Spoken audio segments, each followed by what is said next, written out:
Hey teachers. So I'm back with another tech tip because, as usual, a lot of my tech tip videos from last year came from teacher questions, emails, conversations in the hallway, that sort of thing. So I received a question this morning that I had to think about for a minute. And then when I remembered about Cami, I thought, oh, this is something that we should, kind of remind everybody about. So, a really cool feature of Cami, if you remember from last year, I did a few videos and I think even a professional development session on Cami. It is something that our district subscribes to. There is a free version, which is excellent, but the paid version is way, way, way more involved and has a lot of really cool features, including this one that our colleague asked about this morning. So the question was, what can we do when a student struggles with reading and has a document, digital document in front of them and wants it to be sort of, text to voice, right? Like where you can kind of, click a button and it will read it to you. A lot of apps have that feature built into it. If you're using some of those the reading apps, I can't think even off the top of my head. I don't think Sora has it built in, but some of the other ones do. Maybe Mayan has it. There might be a button inside of there where if you're looking at a block of text, you can highlight it or click the button and it will do turn it into a vocal recording. In Cami, it allows you to do the same exact thing. Typically the common use of Cami is to mark up a document, right? So you can highlight, you can add a text box, you can even add a video comment, and embed all of those things within, the Google Doc or the PDF, which is a great feature.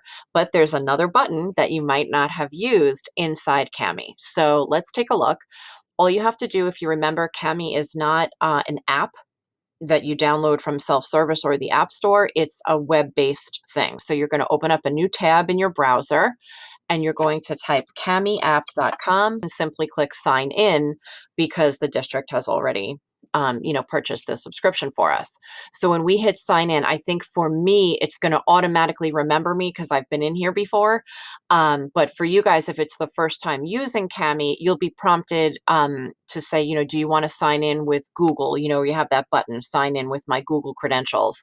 Do that. Choose your school Gmail account. Okay. So when I tap sign in, it's going to remember me.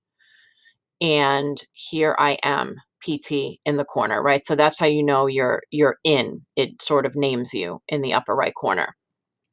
Then what happens is it allows you to open up a document that you already have saved. It could be a PDF, it could be a Google Doc, Google Slides, a Word document from your computer, whatever it is, you can open it up. And as long as it has selectable text, there is a way for it to read that text to you. So let me move my little head out of the way here. Okay. So I have pulled open a few documents recently. So let's open up a sample study guide. This was some dummy assignment I had made for some previous video, probably. Okay. So if I open up a sample study guide, now this was from my Google Drive. So I could also tap the Google Drive button and search for the file or scroll around until I find the thing, that I'd like to use. And choose sample study guide. So for your students, they would probably have this in their Google Drive because chances are it's coming from a Google Classroom assignment, right? So you would tell them to find this document in your Drive. And once it opens, you can highlight any text. And along the side here, I won't get into all the features of Cami right now. The default tool button that is selected is the select tool, right? So it allows you to, highlight a certain area of the document. Two buttons below that is a little tiny microphone with a speech bubble. And if you hover over it, it actually says read aloud. That's the one we want. So let's say this is the directions for the assignment and I want my student to be able to have it read to them, right? If it's homework or something and I'm not going to be right next to them to read it. If you highlight all the text, then tap this little read aloud button, it will do just that. Definitions that will appear on the test. And if it were still talking, this microphone turns into a square. That's the stop button. So we could have stopped it. If it was a full paragraph and they needed to pause and take notes or, redo it or whatever, right? So anytime there is text, now that this red button is already selected with the microphone, anytime I highlight more text, it's just going to automatically read it to me. Important fact. right? So we can highlight anything on Important fact. this document. And this was a Google Doc that I had created. Same thing, it works the exact same way for PDFs and Google Slides. So let's go back and we'll open up a new document. Let's try First Line Fridays. Okay, so that took a couple of seconds because I believe this is a pretty long slide deck that I had created. So anyway, it finally loaded, and now I can scroll around. I'm looking for here. So this I know was a text box, right? So if this button, read aloud button, is already selected, remember, from the last document. And if I highlight this and I would like it to be read to me, if the student would like it read to them, you're going to highlight all the text. This is the story of how my best friend disappeared. There you go. And so you see, of course, it sounds a little robotic. And in this case, there was that heavy pause at the end of each line. And I think that's due to the way I created this text box. I probably hit enter.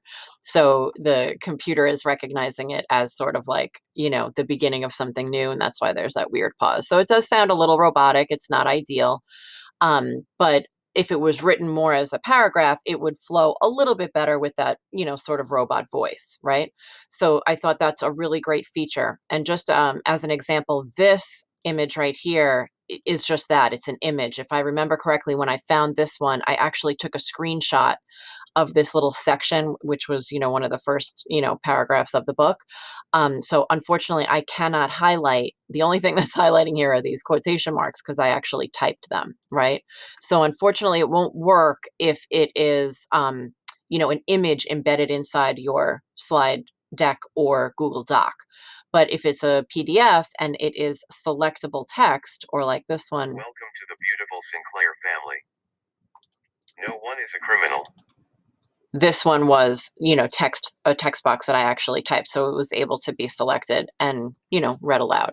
So I just thought that was something really important to share, especially since, we have so many things now that are digital.